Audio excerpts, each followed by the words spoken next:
بسم اللہ الرحمن الرحیم۔ برکینا فاسو کے مرکزی مشن میں اجتماعی افطار و نمائش قرآن کریم۔ روزنامہ الفضل انٹرنیشنل، جمعرات 27 اپریل 2023۔ برکینا فاسو میں عید کے تحائف مقامی اتھارٹیز تک پہنچانے اور انہیں اپنے پروگراموں میں شامل کرنے کے سلسلے میں 15 اپریل 2023 کو مرکزی مشن ہاؤس سمگاندے میں حکومتی عہدیداران، غیر جماعت مہمانوں اور دیگر معززین کو ایک افطار ڈنر کے لیے مدعو کیا گیا۔ پروگرام میں شرکت کے لیے باقاعدہ دعوت نامے بھجوائے گئے۔ افطار کا انتظام مشن ہاؤس کے صحن میں کیا گیا۔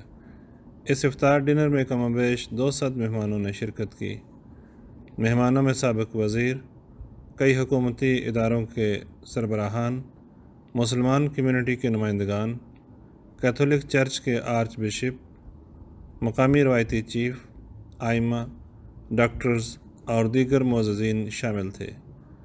تمام مہمانوں نے اس اجتماع کو پسند کیا اور جماعت کا شکریہ ادا کیا۔ اس موقع پر جماعت احمدیہ کی طرف سے کیے جانے والے قرآن مجید کے تراجم کی نمائش بھی لگائی گئی۔ نمائش میں تراجم کی کاپی رکھنے کے علاوہ ایک بڑے بینر پر ان تمام زبانوں کی فہرست دی گئی جن میں جماعت کو اس خدمت کی توفیق عطا ہو چکی ہے۔ تقریباً تمام مہمانوں نے نمائش کا وزٹ کیا اور جماعت کی خدمت قرآن کو سراہا۔ رپورٹ چودھری نعیم احمد باجوہ، نمائندہ روزنامہ الفضل انٹرنیشنل۔